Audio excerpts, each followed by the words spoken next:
In the village of Nquare, everyone called her a miracle. Adana should have been dead 3 months ago. The sickness that killed her mother in 5 days, that took her sister in 3, that buried her father and 2 brothers within a week. That same sickness barely left a mark on her. Now she walked through the market glowing with health. Her skin radiant, smoother than it had ever been. Her laughter bright and infectious. Her eyes sparkling with an unnatural light. People stopped to stare, to whisper prayers of thanksgiving. God is good, they said. He remembered her when everyone else in her family was forgotten. Mothers brought their sick children to touch her wrapper, believing her blessing would transfer. Young girls envied her beauty. Old women called her chosen. But if only they knew what she did every midnight when the world slept. If only they saw what she buried behind her house under the cover of darkness. If only they understood the price, the terrible, unthinkable price she paid to wake up each morning with breath in her lungs. If only they knew that every time they praised God for her survival, something in the shadows smiled. And it wasn't God. Welcome to African Tales, where every story carries a truth too heavy to ignore. This is the story of a girl who chose to live, and the 47 lives she destroyed to do it. The sickness came to Nquare 3 months earlier, silent as smoke, deadly as poison. It started in Adana's compound. Her father, a strong farmer who could work all day under the hot sun, came home complaining of a headache. Just tired, he said, waving away concern. By midnight, he couldn't stand. His body burned with fever so intense the bedsheets soaked through with sweat. By morning, he was delirious, calling out names of people long dead. By evening, he was gone. They buried him quickly, as custom demanded. The whole village attended. They prayed. They comforted Adana's mother. They said, it was his time. 2 days later, Adana's older brother collapsed in the yam farm. Same fever. Same delirium. Same terrifying speed. He lasted 3 days. Then her younger sister. Just 12 years old, bright and full of dreams. She went to sleep complaining of cold. She never woke up. Then her uncle who lived with them. Then her mother. Adana watched her mother die slowly, painfully. Watched the strong woman who had carried her, fed her, loved her, waste away to nothing. In her final moments, her mother gripped Adana's hand with impossible strength. Live, she gasped, eyes wild with fever but clear with purpose. Whatever happens, Ada, live. Promise me. Don't let this sickness take you too. Promise. I promise, Mama, Adana sobbed. I promise. Those were the last words her mother spoke. Within 2 weeks, Adana had buried her entire family. 6 people. Her whole world. Gone. She moved in with her aunt and uncle in another part of the village. They were kind but overwhelmed. They had 4 children of their own. Another mouth to feed was a burden, even if they didn't say it out loud. The village herbalist came to examine Adana, to see if she carried the sickness. He burned herbs, chanted prayers, checked her eyes, her tongue, her pulse. She's clean, he declared. The sickness has passed her by. Everyone breathed easier. They said God had spared her. They said she was blessed. They were wrong. 1 week after her mother's burial, Adana woke in the middle of the night drenched in sweat. Her head pounded. Her body ached. When she tried to sit up, the room spun violently. She knew that feeling. She'd seen it 6 times. The sickness had come for her. She tried to hide it. Tried to pretend she was just tired, just sad, just grieving. But by the 2nd day, she couldn't leave her bed. The fever climbed. Her aunt felt her forehead and went pale. No, her aunt whispered. No, not you too. They took her to the hospital in the next town. The doctor, exhausted from treating too many similar cases, ran basic tests and shook his head. It's the same sickness that took her family. We have no cure for it. No treatment. All we can do is keep her comfortable and pray. Comfortable. Her uncle's voice cracked. You mean wait for her to die? The doctor's silence was answer enough. They took her home. Pastor Chinidu came. He prayed over her, anointed her with oil, declared healing in Jesus' name. But the fever climbed higher. The village herbalist tried again. He gave her roots to chew, bitter leaves to boil, strange mixtures to drink. Nothing worked. Adana drifted in and out of consciousness. In her fever dreams, she saw her family. They stood on the other side of a dark river, calling to her. Come, Ada, her mother's voice echoed. Come join us. It's peaceful here. No more pain. No more fear. She wanted to. God, she wanted to. She was so tired. so ready to let go. But something in her resisted. Her mother's final words echoed louder than the calls from the dead. Live. Whatever happens, live. On the third night, when her temperature spiked to levels that should have killed her, when her aunt had given up hope and started singing burial songs, when even the pastor had stopped praying for healing and started praying for a peaceful death, a woman appeared in her room. Adana saw her through the fever haze. Tall, beautiful in a way that didn't feel right. Skin too smooth, too perfect. Eyes that glowed faintly in the darkness. She wore white that seemed to shimmer and move on its own. "You want to live?" the woman said. Not a question, a statement of fact. Adana could barely focus. Who are you?" "I am Miriera, guardian of the threshold between life and death. I have watched your family cross over, one by one. But you," she smiled, and something about that smile made Adana's dying heart beat faster with fear. "You fight. You resist. You cling to breath even as it leaves you. You want to stay?" "Yes," Adana whispered, voice barely audible. "Please, I want to live. Help me, please." "Then let us make a deal." Miriera sat at the edge of Adana's bed. Where she sat, the temperature dropped. Adana could see her own breath in the air despite the fever burning through her. "Your bloodline carries an old curse," Miriera explained, her voice like silk sliding over glass.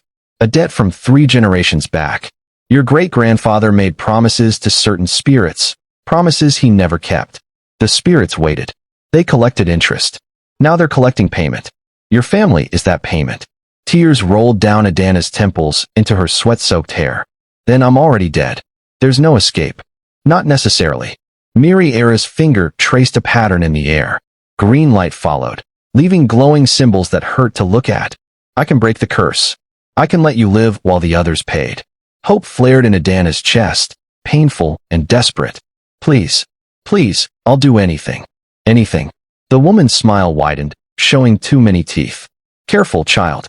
Those words have power. They bind. They commit. I don't care. I don't want to die. I can't die. Not like this. Not at 19. Not when I haven't lived yet. Please." Miriera nodded slowly, as if Adana had passed some kind of test.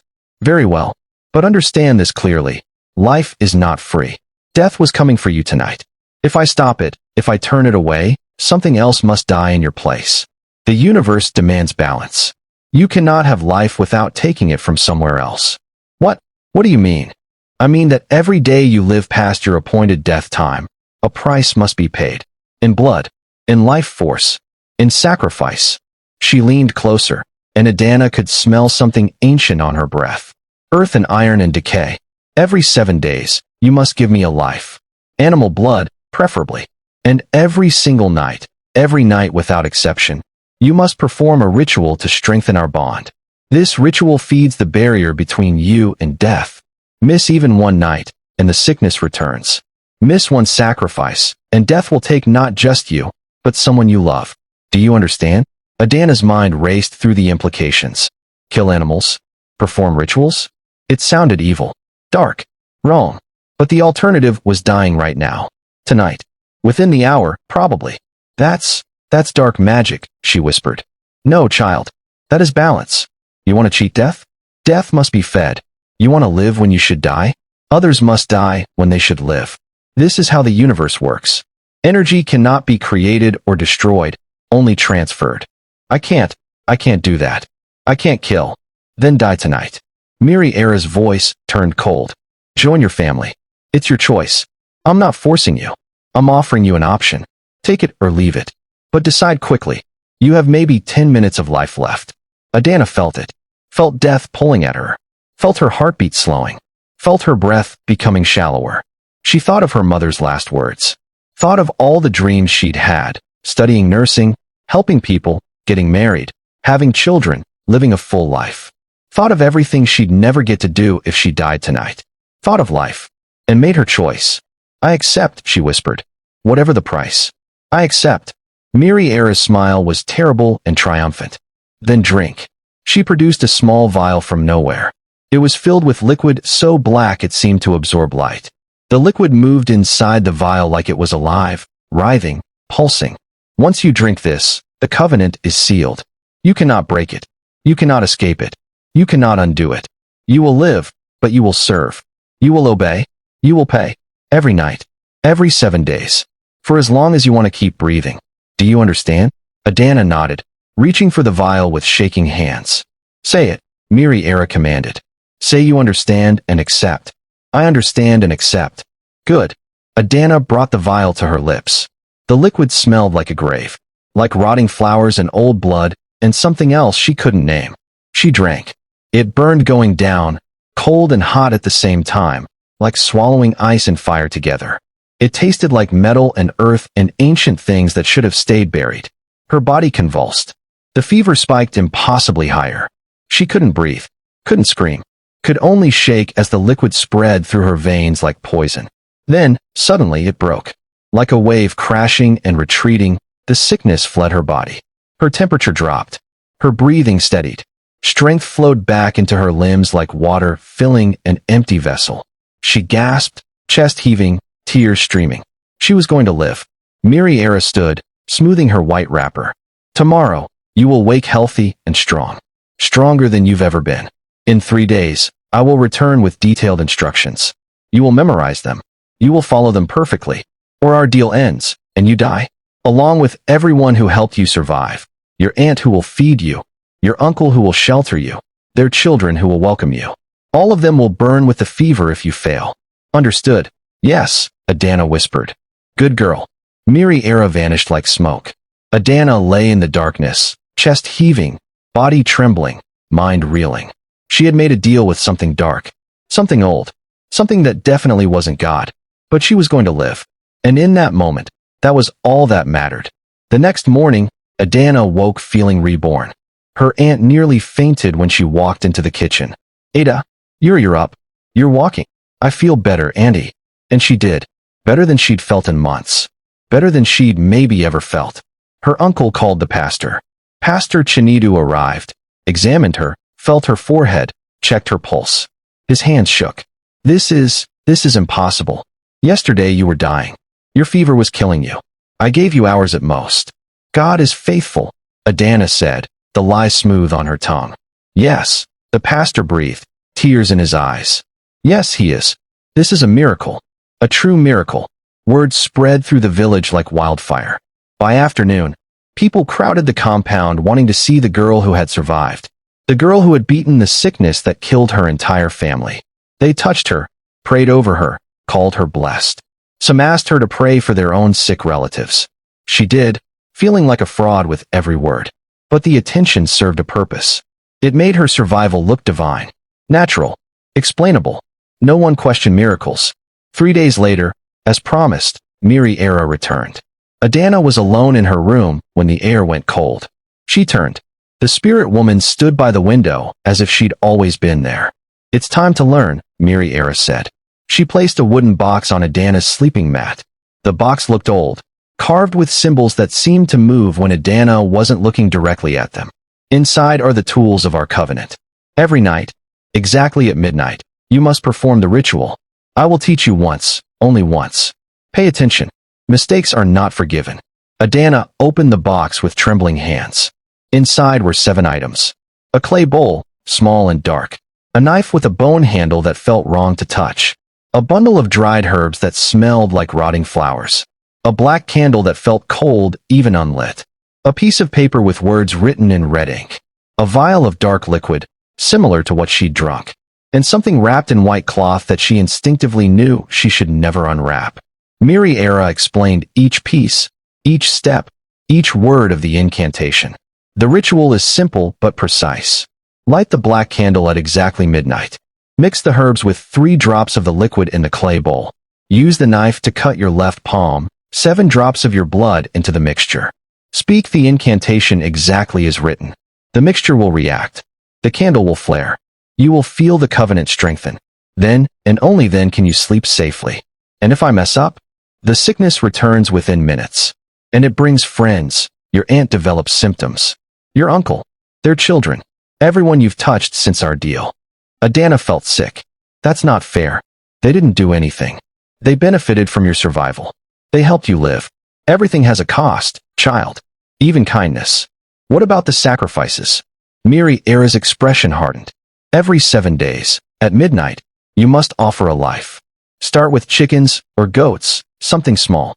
Use this knife. She pointed to the bone-handled blade. Spill the blood in the spot I will show you in your dreams. Bury the body before dawn. I will collect what I need from the offering. This is evil, Adana whispered. This is survival, Miri-Era corrected. You asked for life. This is what life costs when you steal it from death. You wanted the miracle without the price. But there are no miracles, child. Only exchanges. Only bargains. Only balance. She moved toward the window. One more thing. Never, ever tell anyone about this covenant. Silence protects you. Secrets keep you alive.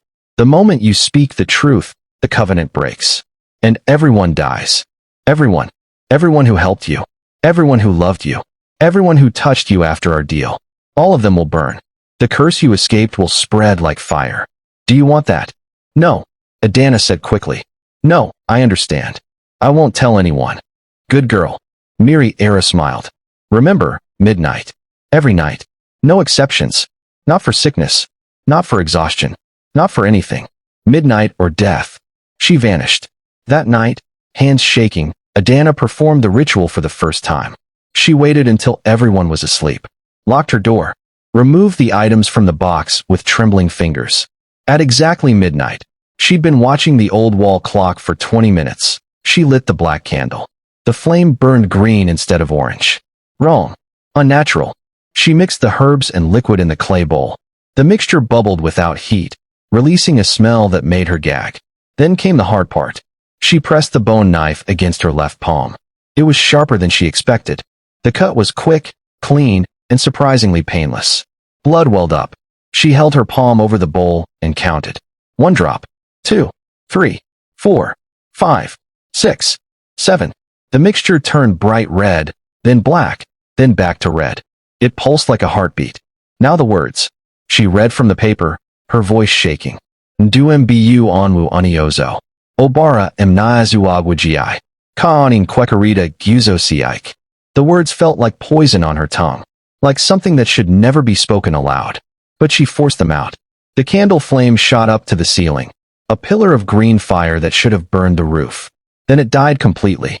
The room went dark. In that darkness, Adana felt it. A presence. Cold. Ancient. Hungry. Satisfied. The wound on her palm sealed itself instantly.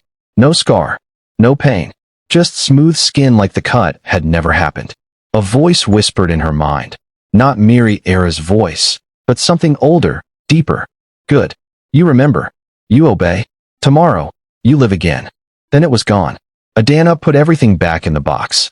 Replaced the loose floor planks she'd hidden it under. Moved her bed back over the spot. She lay in the darkness, staring at the ceiling, too shaken to sleep. What had she done? What had she become? But when morning came and she woke up healthy, strong, alive, she knew the answer. She'd become whatever she needed to be to survive. And she'd keep becoming it every night at midnight for as long as it took. The first week was the hardest. Every night, Adana fought with herself. She'd sit staring at the wooden box, at the bone knife, at the black candle, thinking, I can't do this. I won't do this. This is evil. But then she'd remember the fever. Remember the feeling of death pulling at her. Remember watching her family die one by one. And she'd perform the ritual. On the 7th day, she had to make her first sacrifice. She waited until everyone was asleep. The compound was dark and silent. She crept to the chicken coop, heart pounding so hard she thought everyone would wake up. She chose the smallest hen, a scrawny thing that barely laid eggs. Told herself it probably wouldn't live much longer anyway. The chicken barely struggled when she picked it up. Behind the house, in a spot that had appeared in her dreams, Miri-Era keeping her promise, she dug a shallow hole. She whispered an apology to the chicken. It looked at her with one dark eye. And for a moment, she thought it understood. Thought it was judging her. Then she did what the covenant required. The knife was sharp. The chicken died quickly. Its blood soaked into the earth, and the ground seemed to drink it eagerly, hungrily, like the soil had been waiting for this. She buried the body and covered it quickly, hands shaking. Back in her room, she scrubbed her hands until they were raw. But she could still smell the blood, still feel the death. She cried herself to sleep. But she woke up healthy. And that, she told herself, was what mattered. The second week was easier. Not because it felt better, but because guilt has a way of quieting when survival is at stake. The third week, she barely hesitated. By the second month, it was routine. Her uncle noticed the disappearing chickens. 8 chickens gone in 6 weeks. What kind of thief works like this? Her aunt suggested setting traps. Maybe it's a fox or a mongoose. Foxes don't come every 7 days like clockwork, her uncle muttered. Adana kept her head down, stirring the soup like she hadn't heard. But the guilt still lingered. Those chickens represented money her aunt and uncle didn't have. Food for a family already struggling. She tried to make up for it by working harder. Cooking, cleaning, fetching water, helping in the farm. Trying to earn her keep. Trying to justify her existence. But every 7 days, another chicken disappeared. After 10 weeks, she made a terrible mistake. She chose a chicken her aunt had named Ngozi, named after Adana's dead mother because the hen was tough, a survivor. Adana didn't know about the name until it was too late. The next morning, her aunt found the empty space in the coop and wept. Not for the money, for the memory. That chicken was special, she cried, holding the spot where Ngozi used to nest. I raised her from a chick. Named her after your mother. She was all I had left of Ngozi. And now she's gone too. Adana felt something crack inside her chest.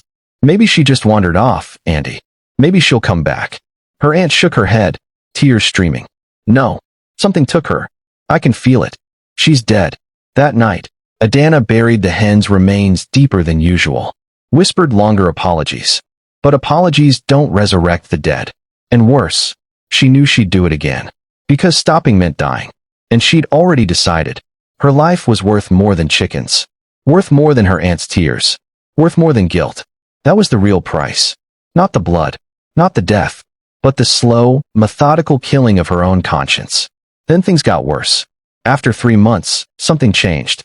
Adana started noticing people around her getting sick.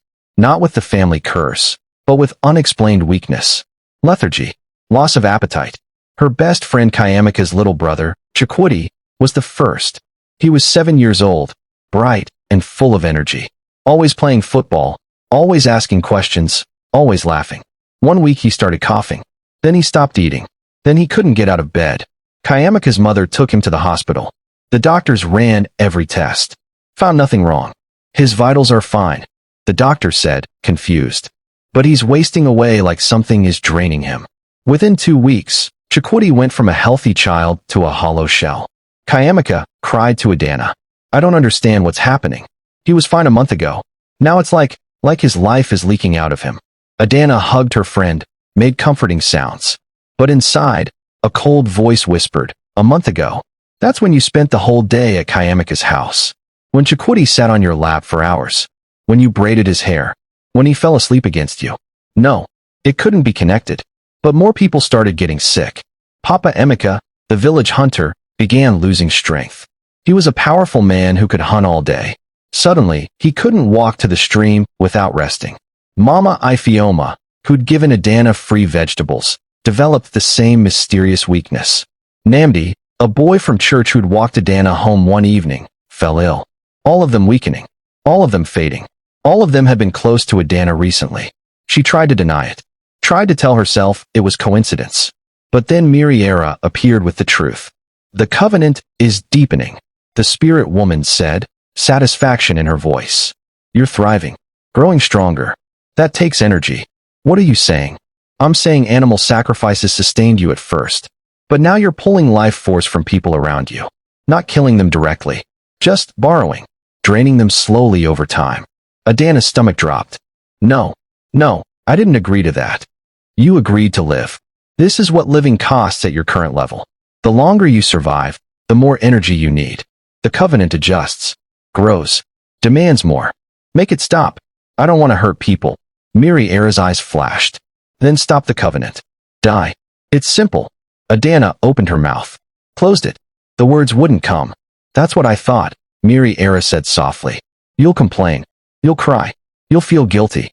But you won't stop. Because you're more afraid of death than of guilt. She vanished. Adana sank to the floor. Chikwidi's face flashed in her mind. His bright smile. His constant questions. The way he'd call her Sister Ada, with such trust and affection. And she was draining his life to fuel her own. She wept that night. wept until she had no tears left. But at midnight, she still performed the ritual. Because she wouldn't stop. Her life mattered more. 3 weeks later, Chikwudi died. Kayamika's scream woke the whole village. Adana ran to her friend's house, already knowing what she'd find. Kayamika sat on the floor, holding her little brother's body, rocking him, refusing to let go. He just stopped breathing, she sobbed. We were talking about his favorite footballer, and he smiled at me. And then he just stopped. Like someone turned off a light. Adana stood in the doorway, frozen. This was her fault. She knew it. Miri Era had confirmed it. Chikwudi had died because Adana needed to live. She wanted to confess. Wanted to scream the truth. Wanted to fall to her knees and beg forgiveness. But she didn't. Because confession meant exposure. Exposure meant the covenant breaking. And that meant her death, and the death of everyone who'd helped her. So she stayed silent. She hugged Kayamika, cried appropriate tears, helped prepare the body for burial, and hated herself more than she'd ever hated anything. After Chikwoodi's burial, 3 more people died within a month. Papa Emeka, Mama Ifeoma, Namdi, all mysterious, all unexplained, all connected to Adana. The village started to whisper, not loudly, not directly, but the whispers grew. Have you noticed? People around that girl keep dying. First her whole family, now people she's close to. How is she getting healthier while everyone else gets weaker? Children started avoiding her. When she walked past, they'd go quiet. Some would run away. One brave little girl finally said it out loud. My mama says people get sick when you touch them. Adana forced a laugh. That's silly. Your mama is joking. No. The girl insisted. I's serious beyond her years. Chikwudi used to play with you. Now he's dead. Papa Emeka used to talk to you. Dead. Mama Beatrice said you smelled like the dead. Now she's dead too. Other children nodded. They'd noticed. Connected the dots with the brutal honesty of youth. Adults overheard. And once the children spoke it, others couldn't unhear it. The whispers grew louder. Adana felt the village turning against her. Slowly. Inevitably. But worse than their suspicion was her knowledge. They were right. She was death wearing life's face. After 6 months, the animal sacrifices weren't enough anymore. Miri Era appeared with new demands. The covenant needs to evolve, she said. You've outgrown chickens and goats. You need human life force now. What? No.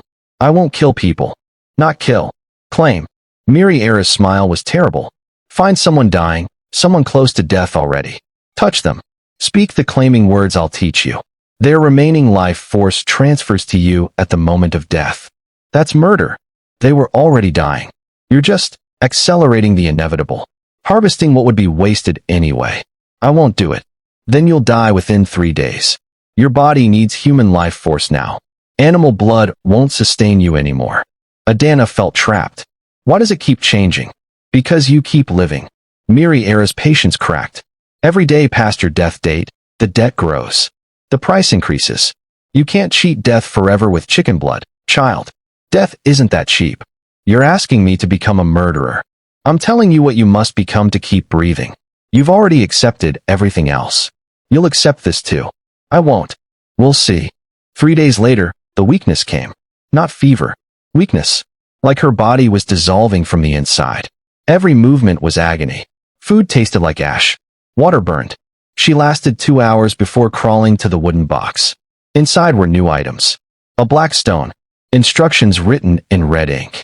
And a list of names. People in the village already dying. Papa Emeka was on the list. Hospital-bound. Not expected to survive.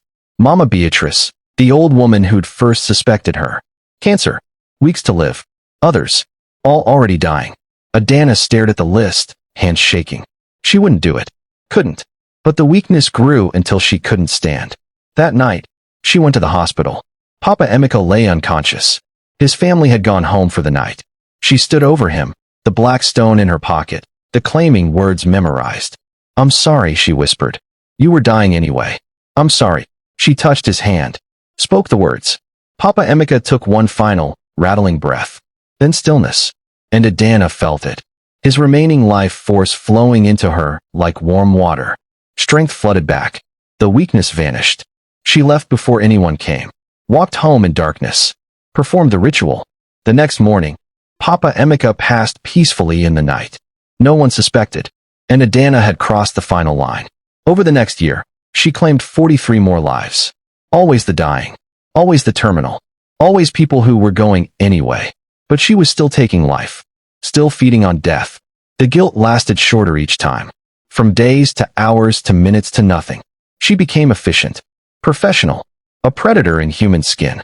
Until one Sunday morning, when everything broke. A new pastor arrived. Pastor Ezekiel. A man with spiritual sight. During his first service, he looked at Adana and went pale. The worship music was loud, joyful. But he raised his hand.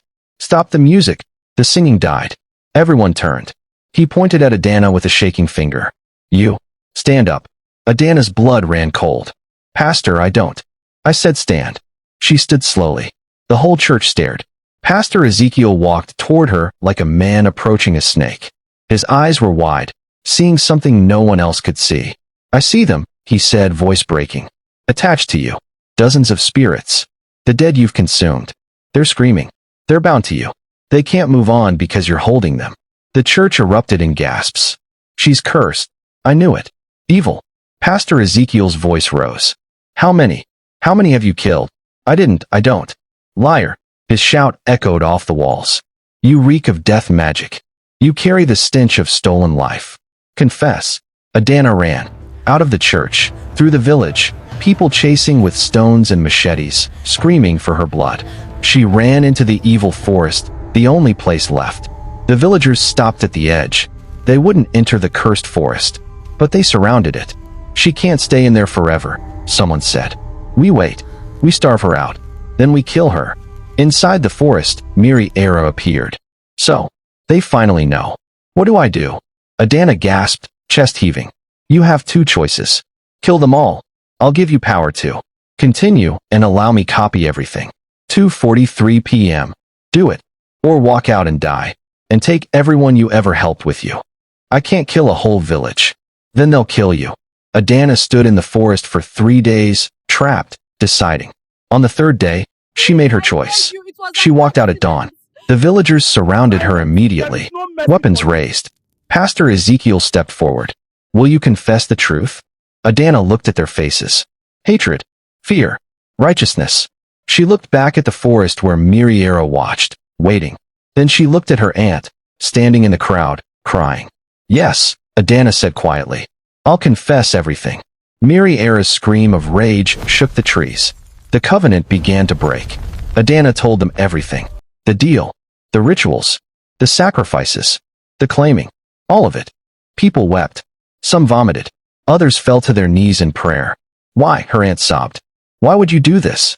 Adana looked at her with hollow eyes. Because I wanted to live more than I wanted to be good. As she spoke, the sickness returned. The original fever. Her body failing. But this time, it came only for her. The covenant clause didn't activate because she'd broken it willingly. She collapsed. How many? Pastor Ezekiel demanded. How many lives?